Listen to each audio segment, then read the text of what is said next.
سورہ بقرہ کے متعلق ہم سماعت کریں گے۔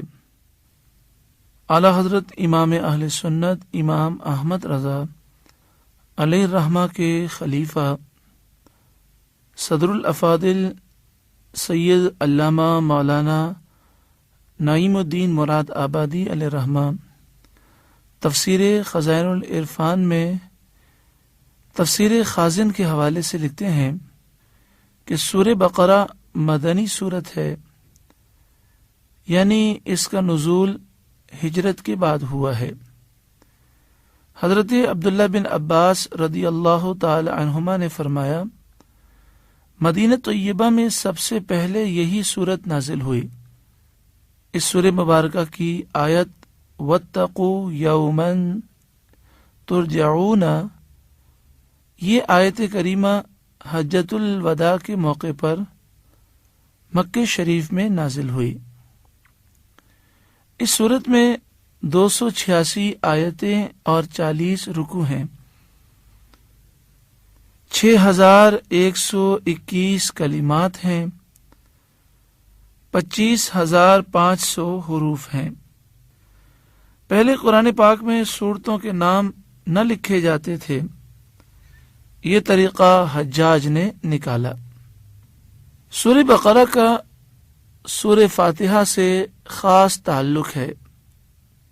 تفسیر نعیمی میں مفسر شہیر حضرت علامہ مولانا مفتی احمد یار خان نعیمی علیہ رحمہ لکھتے ہیں، سورۃ الحمد میں سورہ فاتحہ میں ایسے عمدہ مضامین بیان ہوئے جن سے بیمار دل اور بیمار روح کو ابدی شفا حاصل ہوئی، اسی لیے اس کا نام سورہ شافیہ تھا۔ شفا کے بعد زندگی ضروری ہوتی ہے، یا یوں سمجھو کہ دوا کے بعد غذا ضروری ہے، کیونکہ دوا سے بیماری دور ہوتی ہے اور غذا سے زندگی باقی رہتی ہے۔ سورہ بقرہ کے اندر ایسے مضامین بہت زیادہ ہیں جو انسان کو روحانی زندگی عطا فرماتے ہیں۔ کیونکہ اس میں 40 رکوع ہیں، مگر کوئی بھی رکوع ایسا نہیں جس میں زندگی کا ذکر نہ ہو۔ کسی رکوع میں ایمان کا ذکر ہے، کسی میں اعمال کا، کسی میں غذائیں پیدا فرمانے کا، کسی میں بنی اسرائیل پر من و سلوہ اتارنے کا، کسی میں دین ابراہیم کی پیروی کرنے کا، کسی میں کعبے کے بدلنے کا، کسی میں مرے ہوئے کو گائے کا گوشت مار کر زندہ کرنے کا، کسی میں شراب و جوے کی ممانعت، کسی میں خانگی زندگی کے طریقے، کسی رکوع میں طلاق اور عدت وغیرہ، کسی میں بچوں کی پرورش، کسی میں سیدنا ابراہیم علیہ السلام کا 4 جانوروں کو مار کر زندہ دکھانا وغیرہ وغیرہ۔ اور یہ تمام مضامین جسمانی یا روحانی حیات بخشنے والے ہیں۔ تو یوں سمجھو کہ سورہ فاتحہ شفا تھی اور سورہ بقرہ حیات یعنی زندگی کی صورت۔ دوسرا یہ تعلق ہے کہ سورہ بقرہ الحمد شریف سورہ فاتحہ کی تفصیل ہے، یعنی جو مضامین کہ سورہ فاتحہ میں اجمالی طور پر مختصر طور پر بیان کیے گئے تھے، وہ سورہ بقرہ میں مفصل طور پر تفصیل کے ساتھ بیان ہوئے۔ مثلا سورہ فاتحہ میں حق تعالی کی ربوبیت اور رحمت کا ذکر فرمایا گیا۔ اس صورت میں ذکر ہوا کہ رب تعالی نے آسمان سے پانی برسا کر قسم قسم کے پھل پیدا فرمائے، فلاں قوم کو من و سلوہ عطا فرمایا گیا، فلاں شخص کو مرنے کے بعد زندہ کر دیا وغیرہ وغیرہ۔ اسی طرح سورہ فاتحہ میں حق تعالیٰ کی شہنشاہی اور بادشاہت کا ذکر تھا کہ مالک یوم الدین۔ اس صورت میں ذکر آئے گا کہ بنی اسرائیل نے فلاں خطا کی، ان پر یہ عذاب بھیجا گیا۔ یہ اللہ کی شہنشاہی کا ثبوت ہے۔ اسی طرح سورہ فاتحہ میں عبادت کا ذکر تھا، تو اس سورہ بقرہ میں روزہ، نماز، حج، زکوٰۃ وغیرہ سب کا ذکر آئے گا۔ اسی طرح سورہ فاتحہ میں سیدھے راستے کی دعا مانگی گئی تھی، انعام والوں کے راستوں پر چلنے کی توفیق مانگی گئی تھی، اور سورہ بقرہ میں حضرت ابراہیم، حضرت یعقوب اور دیگر انبیاء کرام علیہم السلام اور ان کی پیروی کرنے والوں کا ذکر ہے۔ اسی طرح سورہ فاتحہ میں غضب والوں اور گمراہوں سے پناہ مانگی گئی تھی، اور سورہ بقرہ میں فرعون اور نمرود وغیرہ کے حالات، ان کی تباہی کا ذکر فرمایا گیا۔ غرض سورہ بقرہ سورہ فاتحہ کی تفصیل یا تفسیر ہے، اس لیے اس کو سورہ فاتحہ کے بعد بیان فرمانا نہایت بہتر ہے۔ سورہ بقرہ کا یہ نام، یعنی اس سورہ مبارکہ کو سورہ بقرہ کیوں کہتے ہیں؟ جیسا کہ آپ جانتے ہیں، سورت کا نام اس کے بعض مضامین وغیرہ سے ہوتا ہے، لہذا سورہ بقرہ کا نام بھی اس کے ایک مضمون سے رکھا گیا۔ بقر کے معنی ہے گائے یا بیل، چونکہ اس میں گائے کے ذبح کرنے اور اس کے ذریعے سے ایک مقتول کو زندہ کرنے کا ذکر کیا گیا، اس لیے اس کا نام سورہ بقرہ رکھا گیا۔ اگرچہ اس میں اور بھی اعلیٰ مضامین موجود ہیں، لیکن گائے کا یہ عجیب و غریب قصہ صرف اسی صورت میں ہے اور کسی میں نہیں، اور اس واقعے میں ہزاروں فائدے ہیں، لہذا اس سورت کا نام سورہ بقرہ رکھا گیا۔ اس سورہ مبارکہ کا شان نزول کیا ہے؟ اس کا ایک شان نزول اجمالی ہے اور ایک شان نزول تفصیلی ہے۔ تفصیلی شان نزول سے مراد یہ ہے کہ مختلف آیتیں مختلف موقع پر نازل ہوئیں، ان کی تفصیل انشاءاللہ جب آیات کی تفسیر ہوگی تو اس وقت اس کا بیان ہوگا۔ شان نزول اجمالی یہ ہے کہ جب نبی اکرم صلی اللہ علیہ وسلم مکہ مکرمہ میں تشریف فرما تھے تو وہاں صرف بت پرستوں اور مشرکین سے مقابلہ تھا، لیکن جب مدینہ منورہ میں تشریف لائے تو یہاں عیسائیوں اور یہودیوں کی آبادی تھی۔ مدینہ پاک میں یہودیوں کا بہت زور تھا۔ منافقوں کا سردار عبداللہ بن ابی یہاں کا گویا سردار مانا جاتا تھا۔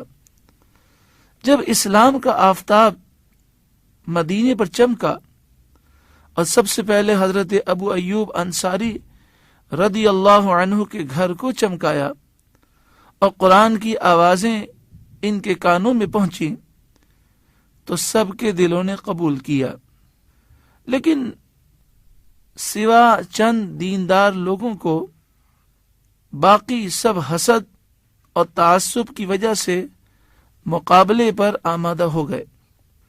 چونکہ یہ لوگ پہلے سے علم میں مشہور تھے اور مدینے کے اطراف کے لوگ ان کی عزت بھی کرتے تھے، اور اس لیے اکثر عرب کے جوہلا ان کے ساتھ ہو گئے۔ پھر یہود و نصارہ جو آپس میں لڑتے رہتے تھے اسلام کے مقابلے کے لیے ایک ہو گئے۔ عبداللہ بن ابی اور اس کے ساتھی جن کو عزت اور مال کی محبت نے اندھا کر رکھا تھا، بظاہر تو مسلمان ہو گئے، لیکن دل سے انہوں نے اسلام قبول نہ کیا اور منافق رہے اور دل سے کافروں کے ساتھ رہے۔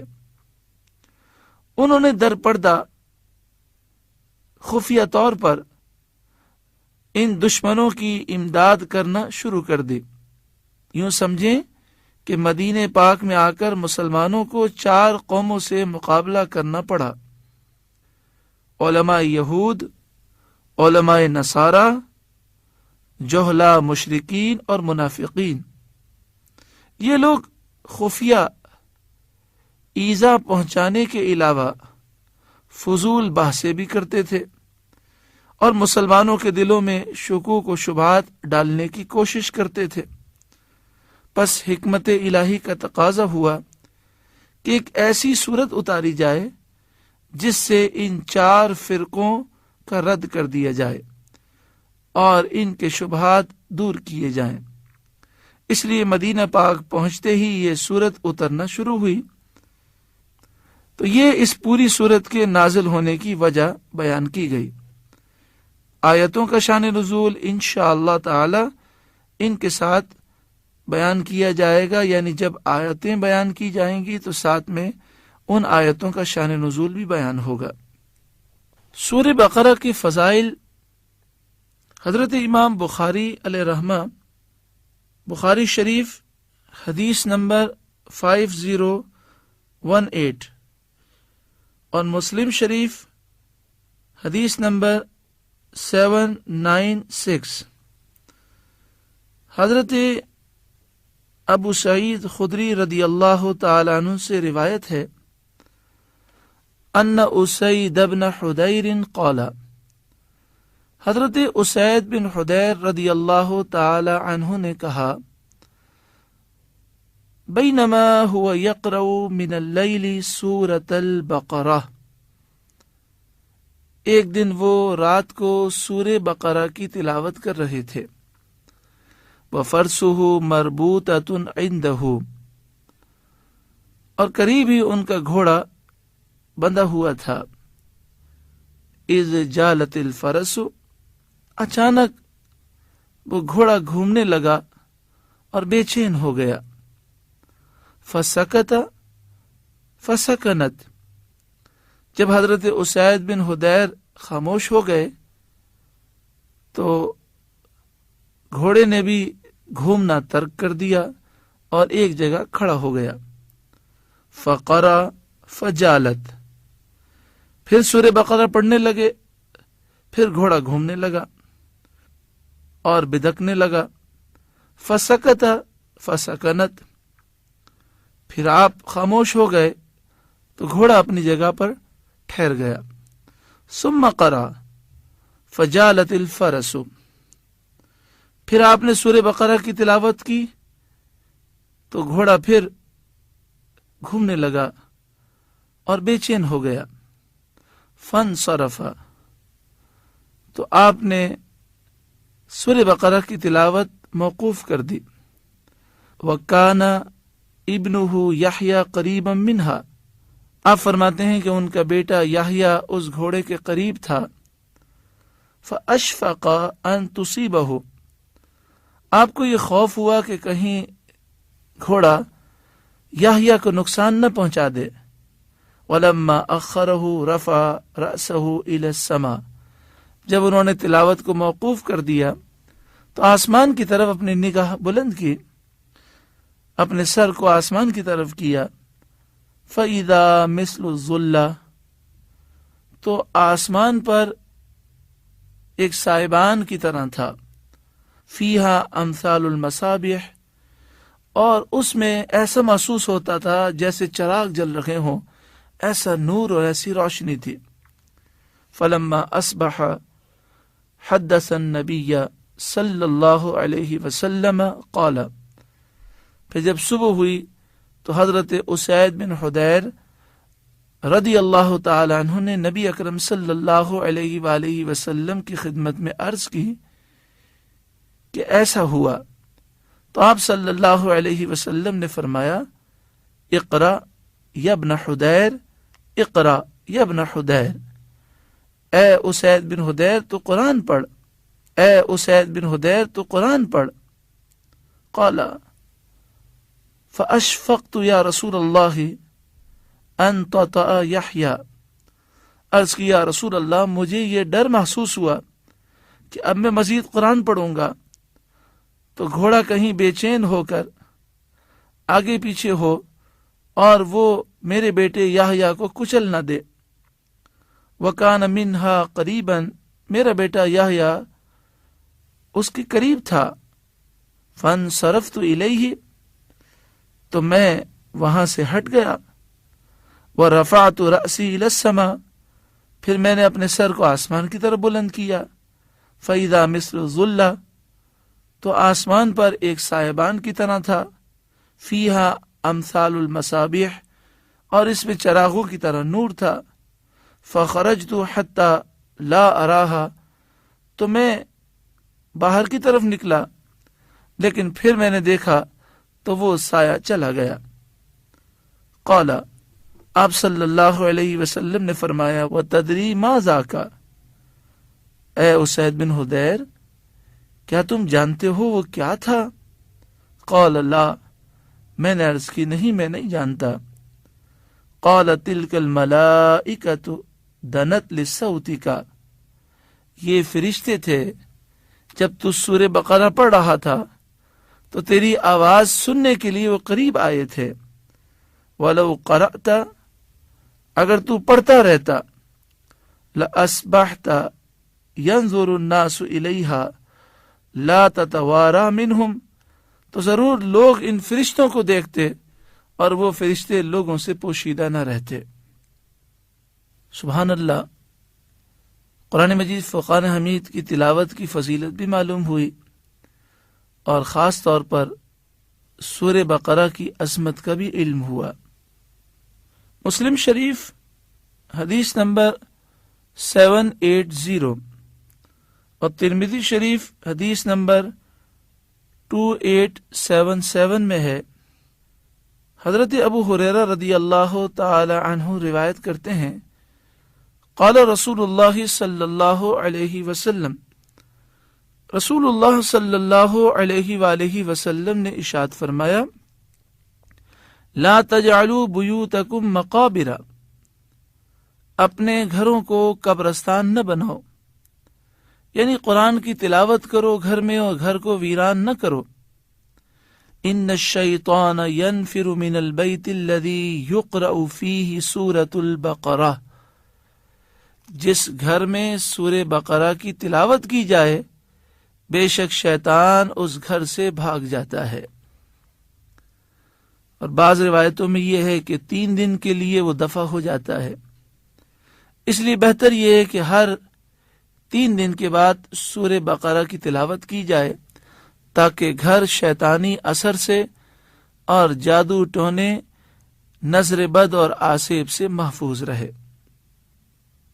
مسلم شریف حدیث نمبر 804 اور مسند امام احمد بن حنبل 4 جلد صفحہ نمبر 154 پر ہے. حضرت ابو امامہ رضی اللہ تعالیٰ عنہ روایت کرتے ہیں، قال سمعت رسول اللہ صلی اللہ علیہ وسلم یقول، میں نے رسول اللہ صلی اللہ علیہ وآلہ وسلم کو فرماتے ہوئے سنا، اقرأوا القرآن، تم قرآن کو پڑھو، فإنه يأتي يوم القيامة شفيعا لأصحابه، بے شک قرآن قیامت کے دن اپنے پڑھنے والوں کی شفاعت کرنے والا ہوگا.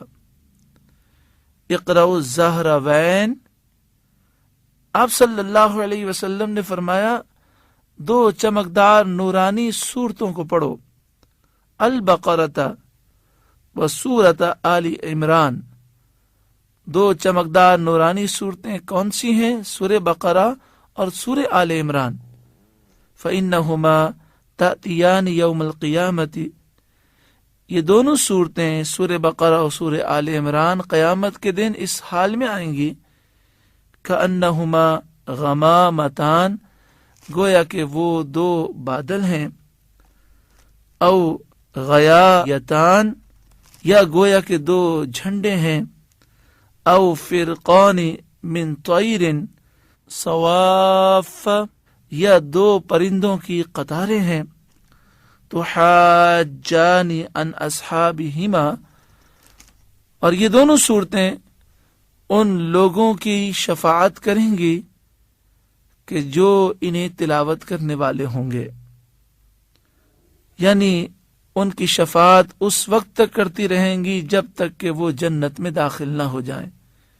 اقرؤوا سورۃ البقرہ، سرکار دو عالم صلی اللہ علیہ وسلم نے فرمایا سورہ بقرہ کی تلاوت کرو، فإن أخذها برکہ، اس کے پڑھنے میں برکت ہے، وترکها حسرہ، اور اس کو چھوڑ دینے میں حسرت اور ندامت ہے، ولا يستطيعها الباطل، باطل لوگ اور جادوگر اس صورت کا مقابلہ نہیں کر سکتے۔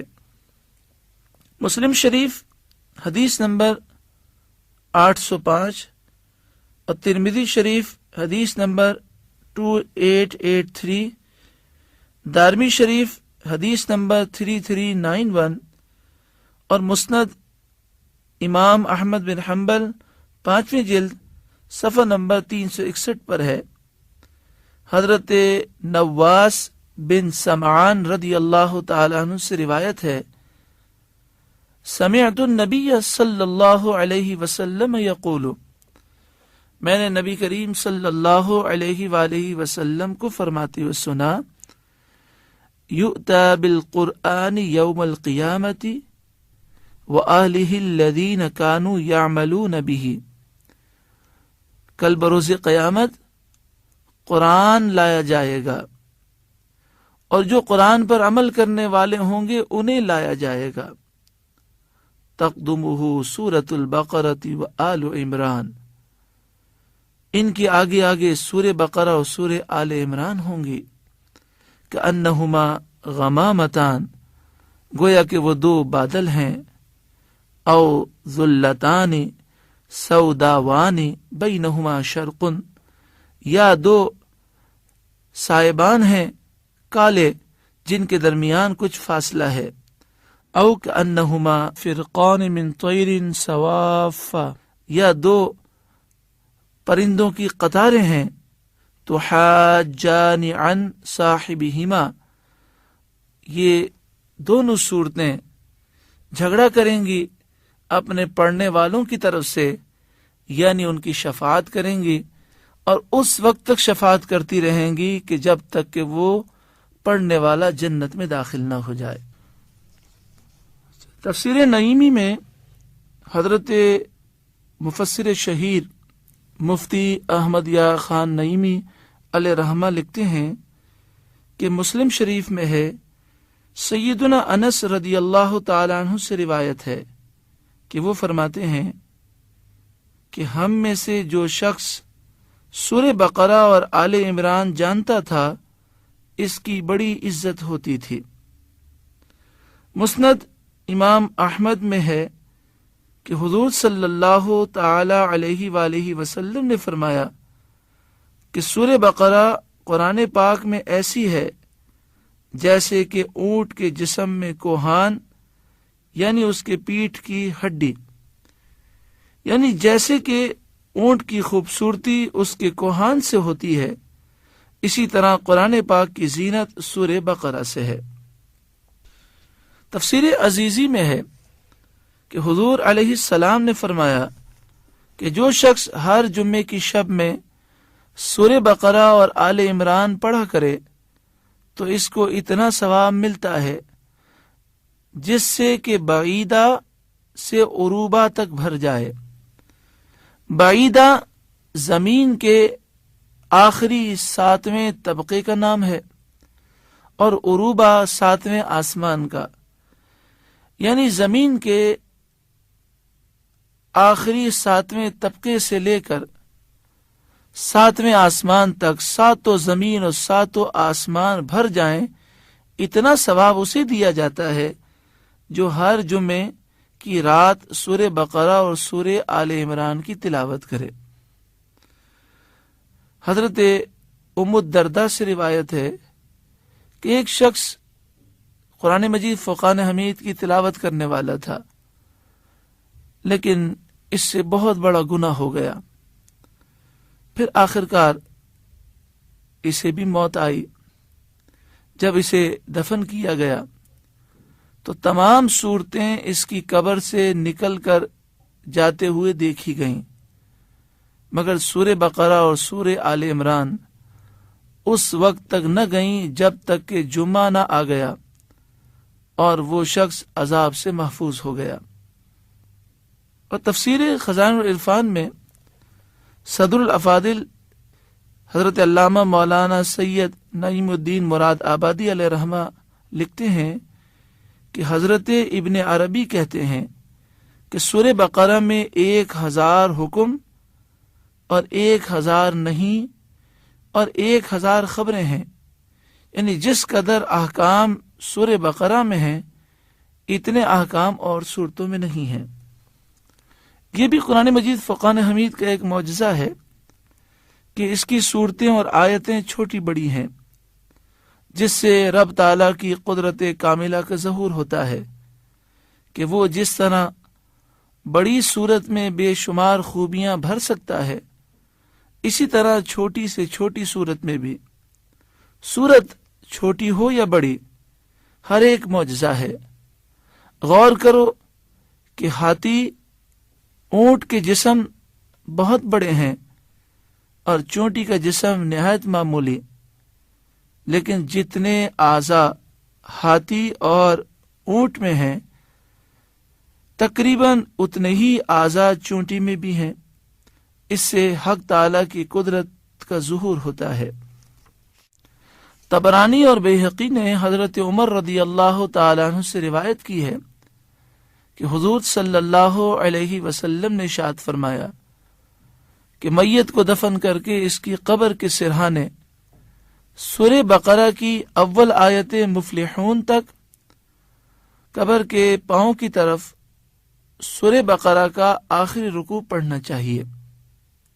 اللہ رب العالمین سے دعا ہے کہ اللہ تعالی ہمیں اس سورہ مبارکہ کی برکتوں سے مالا مال فرمائے اور ہمیں اس سورہ مبارکہ کو سمجھنے کی توفیق عطا فرمائے، اس کا ہمیں نور عطا فرمائے اور ہمیں اس پر عمل کی توفیق عطا فرمائے۔